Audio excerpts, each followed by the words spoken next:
Assalamualaikum warahmatullahi wabarakatuh. Waalaikumsalam warahmatullahi wabarakatuh. Bismillahirrahmanirrahim. Alhamdulillahi rabbil alamin.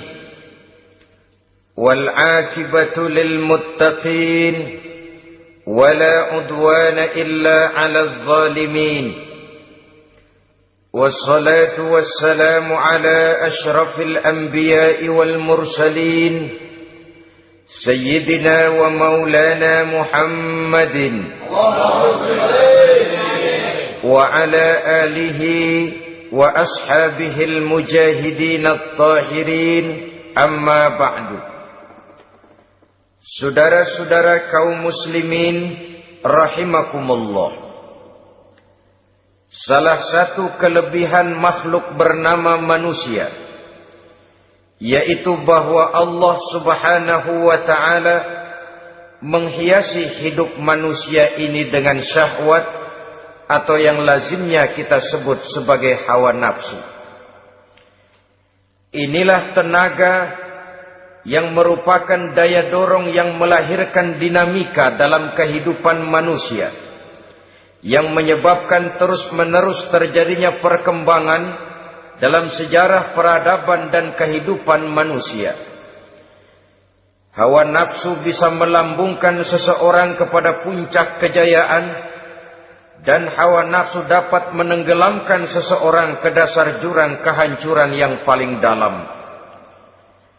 Pada surah Ali Imran ayat 14, Allah subhanahu wa ta'ala berfirman, A'udzu billahi minasy syaithanir rajim. Zuyyina lin-nasi hubbus syahawati minan nisa'i wal banin wal qanatiril muqantarati minadh dhahabi wal fiddah wal khaylil musawwamati wal an'ami wal harth. Dzalika mata'ul hayatid dunya. Wallahu indahu husnul ma'ab. Mari kita perhatikan ayat ini lebih dekat lagi. Allah subhanahu wa ta'ala menjelaskan, Zuyyina linnasi hubbus syahawat. Makhluk manusia itu dihiasi dengan hawa nafsu.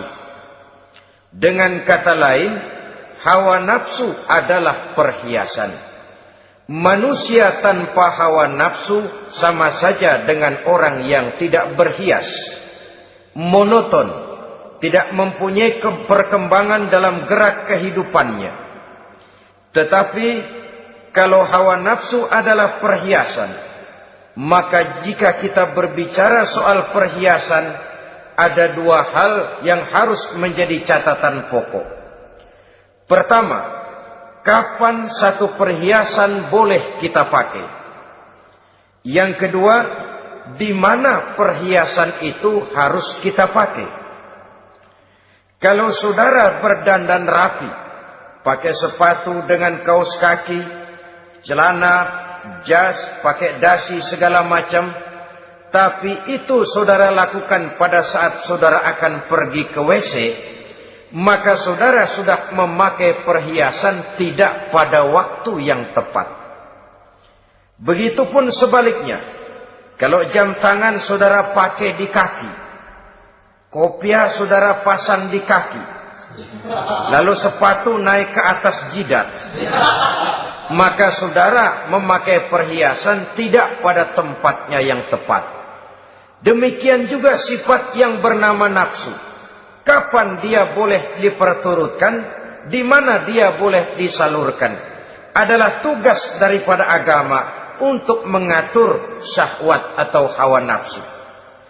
Lihatlah kehidupan malaikat. Malaikat makhluk yang diciptakan Allah tanpa hawa nafsu. Maka kehidupan malaikat monoton. Malaikat tidak mempunyai peradaban dan kebudayaan. Malaikat adalah makhluk yang secara instingtif diciptakan untuk berbakti, tidak punya alternatif atau pilihan lain. Saudara lihat, Ada malaikat yang sejak diciptakan diperintahkan untuk sujud, sujud saja sampai sekarang, enggak bangun-bangun. Ada malaikat yang sejak diciptakan diperintahkan untuk tasbih, tasbih saja, yang lain tidak. Ada malaikat yang sejak diciptakan diperintahkan mencabut nyawa, nyawa saja urusannya, yang lain tidak. Pekerjaannya monoton. Tetapi memang karena tidak ada hawa nafsu, tidak ada kecenderungan malaikat untuk nyeleweng. Belum pernah kita dengar misalnya ada malaikat Jibril korupsi ayat. Ini kelihatannya ayat bagus ini, nggak usah disampaikan kepada bawahan Muhammad, dipakai sendiri saja. Tidak. Kita belum pernah dengar malaikat maut keliru mencabut nyawa orang yang belum waktunya modar. Belum pernah. Malaikat itu ibadun mukramun la ya'sunallaha fima amarahum wa yaf'aluna ma yu'marun. Maka kehidupan malaikat adalah monoton. Dinamika tidak ada, peradaban dan kebudayaan juga tidak ada. Andai kata bumi dan seluruh isinya diserahkan kepada malaikat untuk mengisinya, barangkali saudara tidak akan pernah kenal jembatan Semanggi, saudara tidak akan pernah kenal Monas, gedung-gedung bertingkat, gedung-gedung pencakar langit. Semua yang menggerakkan itu adalah karena manusia mempunyai hawa nafsu. Nah, kemudian pada kalimat berikutnya Allah memberikan rincian. Apa nafsu kepada apa yang paling menonjol dalam kehidupan manusia itu? Pertama, minan nisa, hawa nafsu kepada perempuan. Ini tentu yang ditujukan laki-laki. Dimanapun saja makhluk bernama laki-laki, kalau dia normal, tidak impoten, mesti suka kepada perempuan. Itu wajar, bin pantas alias normal. Tetapi tadi saya katakan di awal, nafsu kepada perempuan adalah perhiasan. Kapan makainya, di mana makainya, itulah tugas agama memberikan tuntunan dan aturan.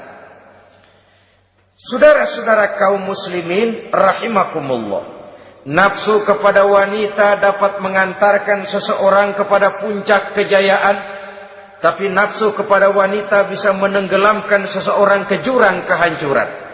Bergantung kepada latar belakang apa yang mendorong timbulnya syahwat tadi. Dengan kata lain, motivasi syahwat tadi digerakkan oleh iman dan ketakwaan, atau semata-mata karena memang syahwat yang merupakan kendaraan iblis. Penyelewengan pertama yang terjadi dalam sejarah kehidupan manusia adalah penyelewengan yang dilakukan oleh Nabi Adam alaihi salam pada saat ia memetik buah khuldi. Kenapa itu dilakukan oleh Nabi Adam? Karena terdorong oleh rasa sayang dan cinta kepada istrinya Hawa. Sebenarnya Hawa lah yang merajuk, Siti Hawa lah yang membujuk. Dan Nabi Adam oleh karena syahwatnya kepada istrinya memperturutkan bujukan Siti Hawa itu.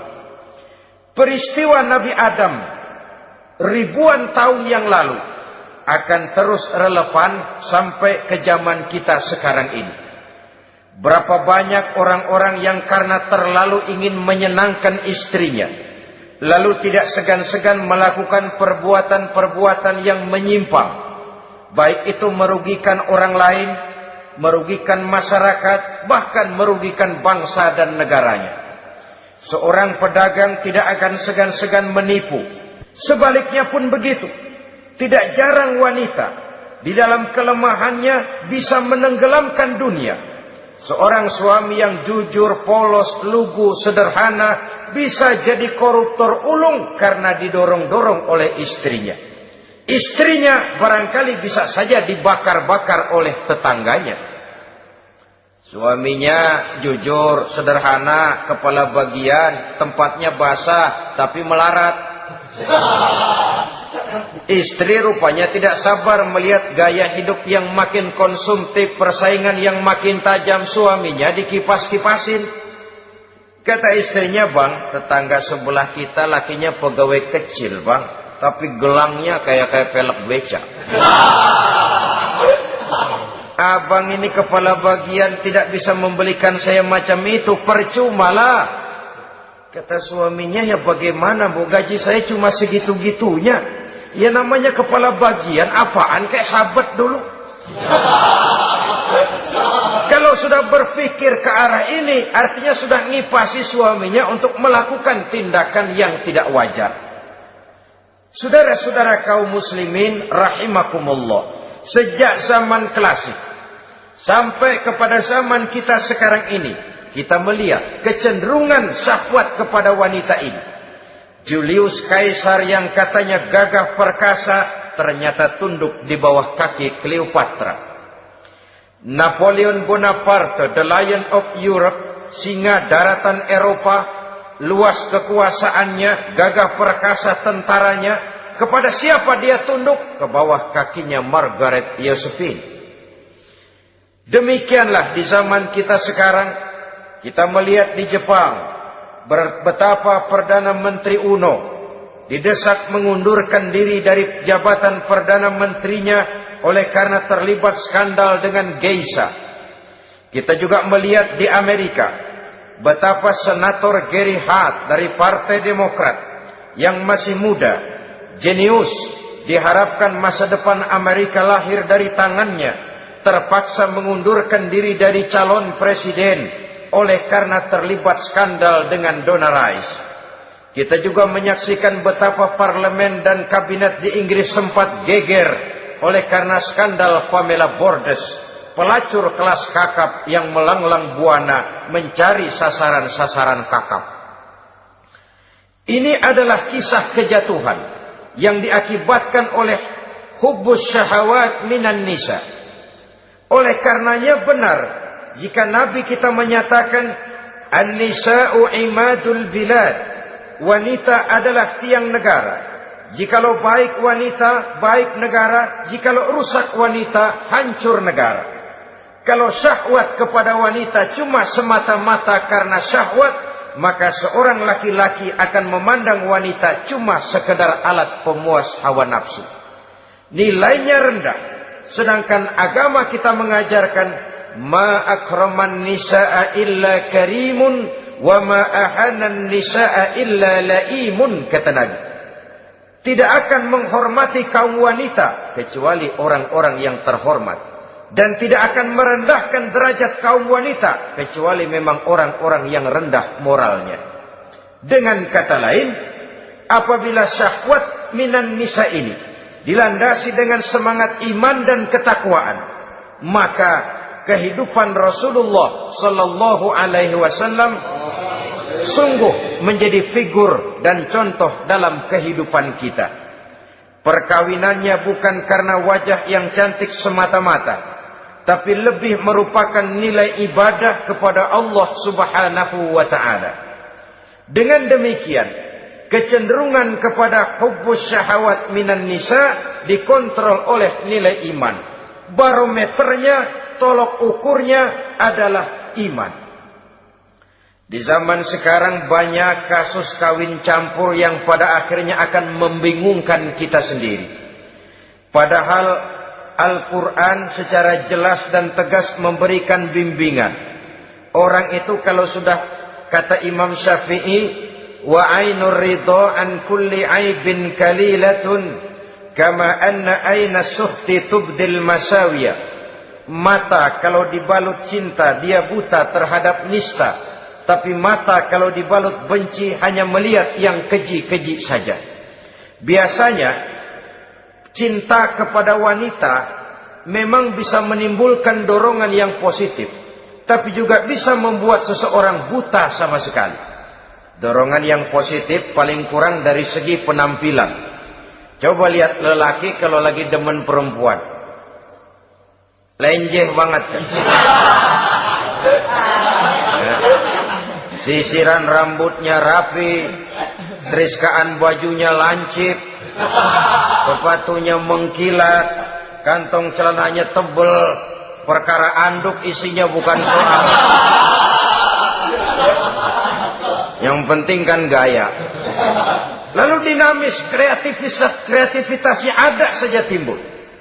Tapi pada sisi lain, jikalau orang sudah kehilangan pertimbangan, juga kadang-kadang tidak segan-segan mengorbankan akidah, mengorbankan nilai-nilai iman.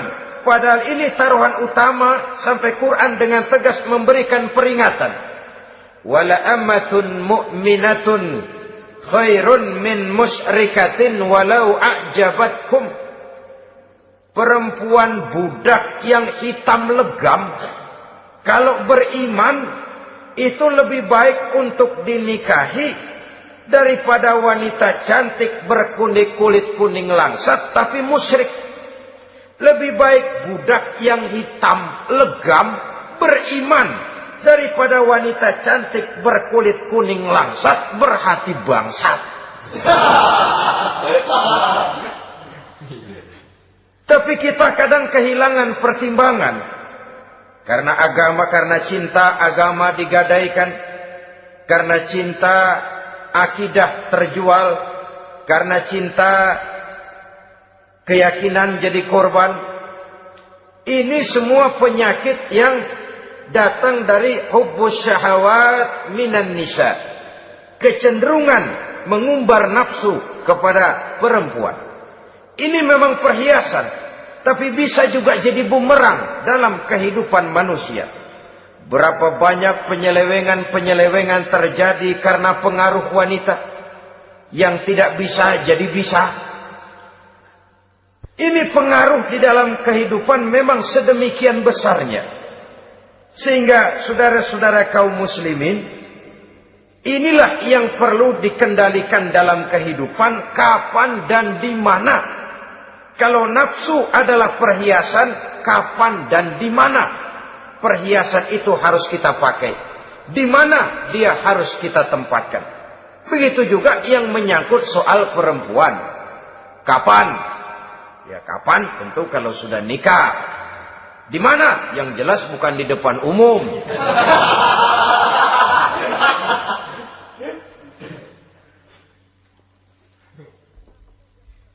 Ini nafsu yang pertama, minan nisa.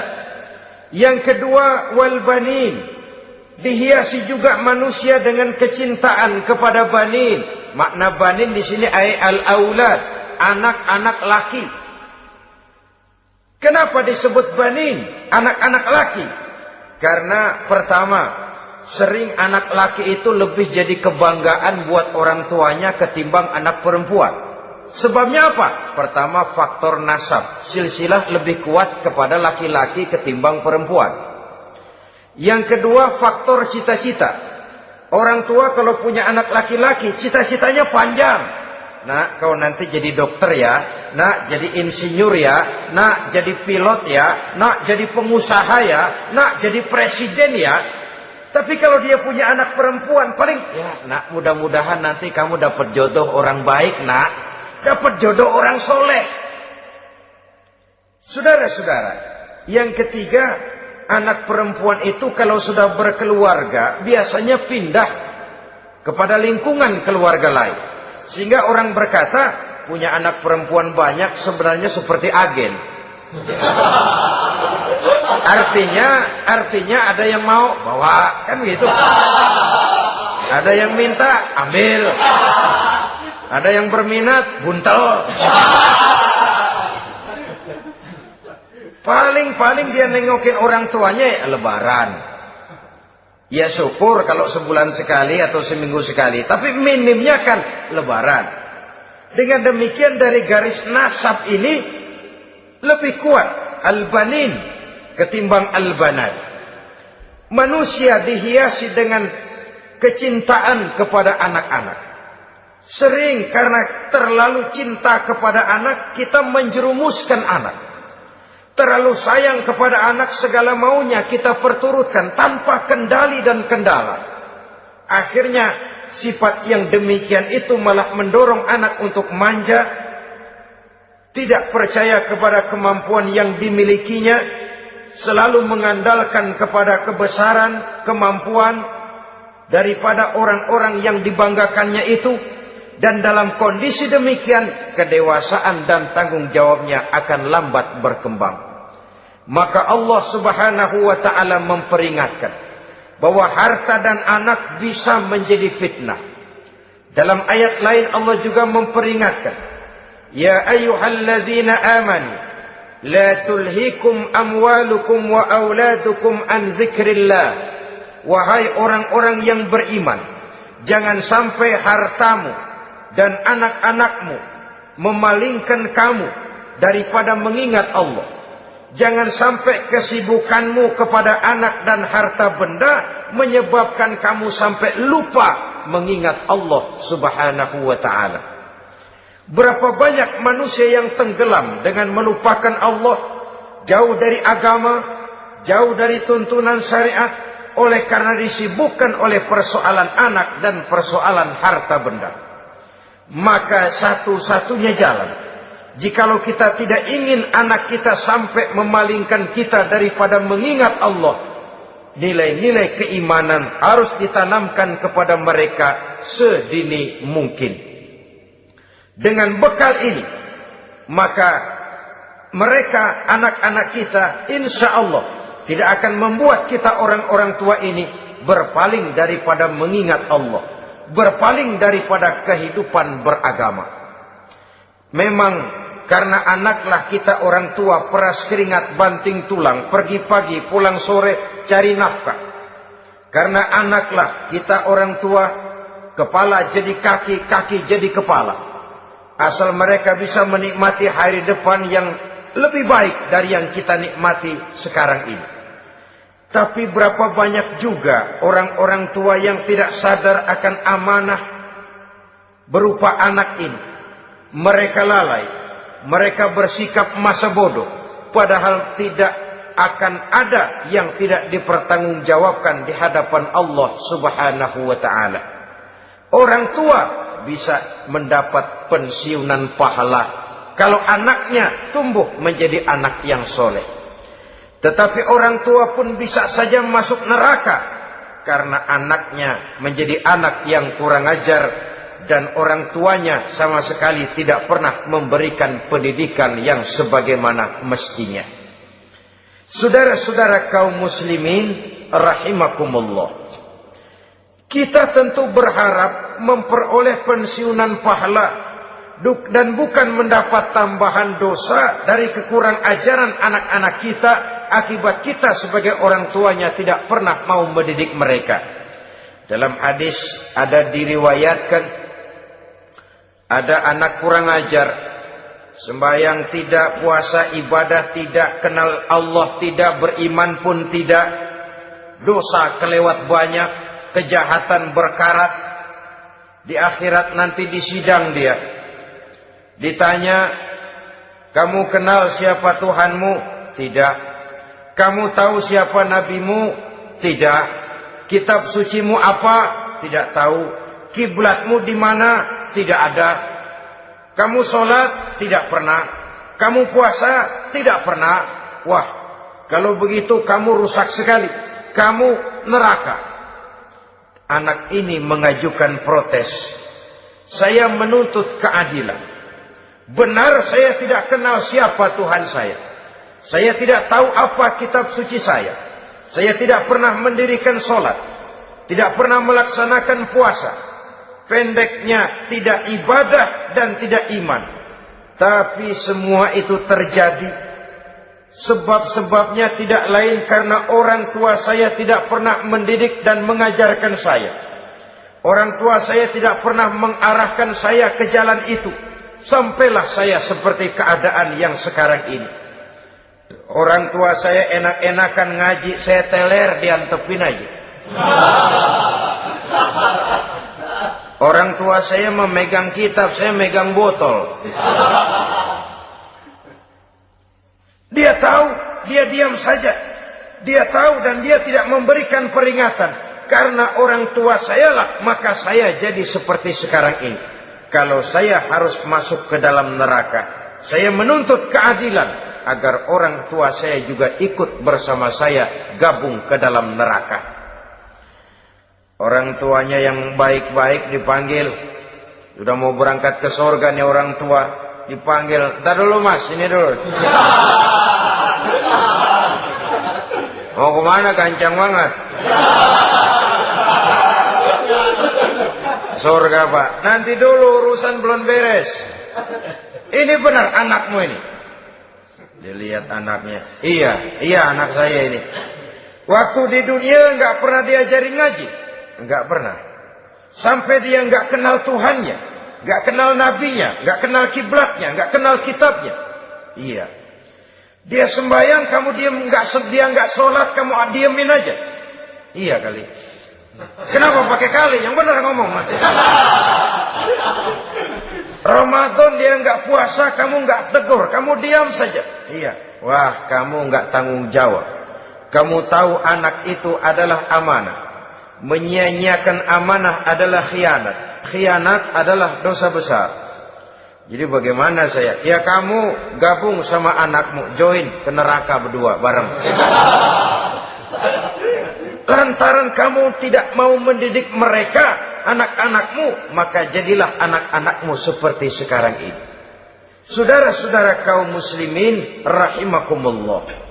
Sebaliknya, jikalau anak-anak kita yang kita cintai ini, yang merupakan buah hati belahan jantung, tumbuh dan berkembang menjadi anak-anak yang soleh, yang bermanfaat bagi masyarakatnya, bagi agama, bangsa dan negaranya, kita orang tuanya bolehlah tentram menerima pensiunan pahala. Menerima pensiunan pahala dari kesolehan anak yang ditinggalkannya. Alangkah nikmatnya mendapat pensiunan pahala. Terbaring kita di bawah pohon kemboja, nilai kebaikan kita dikenal orang, nama kita akan tetap hidup. Oleh karena kita meninggalkan anak-anak yang tumbuh menjadi generasi yang soleh, bukan anak yang salah. Oleh karenanya, kecintaan kepada anak jangan sampai membuat kita lalai dari mengarahkan mereka kepada kehidupan beragama. Di zaman sekarang ini, kecenderungan kita mengarahkan anak pun sudah kepada kecenderungan yang berbau materialistis. Maka yang ramai bagaimana anak bisa mengejar program MBA, Master of Business Administration, supaya keluar bisa jadi manajer. Bagaimana anak lalu kursus komputer, supaya keluar menjadi tenaga yang canggih di bidang komputer. Ya, kalau dia perempuan cantik, bagaimana dia bisa masuk Akademi Sekretaris and Management, supaya bisa jadi sekretaris. Atau bagaimana dia bisa masuk sekolah nyanyi, supaya nanti jadi penyanyi dengan tarik suara, uang lalu mengalir ke dalam kocek jutaan nilainya. Maka yang ramai pun hal-hal yang semacam itu. Dalam pada itu, pengajian, kursus-kursus keagamaan, studi-studi klub yang membicarakan masalah-masalah agama, ramainya kadang-kadang kalau bulan Ramadan, dianggap training center. Ya lumayan, daripada tidak sama sekali mah lumayan. Tapi dengan demikian ini kan merupakan bagian terpokok dari kehidupan manusia. Alangkah idealnya jika dia mengantongi gelar MBA, Master of Business Administration, tapi punya nilai iman yang tangguh, ahli komputer, tapi punya keyakinan beragama yang mantap. Dan ini harus ditanamkan lebih dahulu sebelum dia menguasai disiplin ilmu yang lainnya.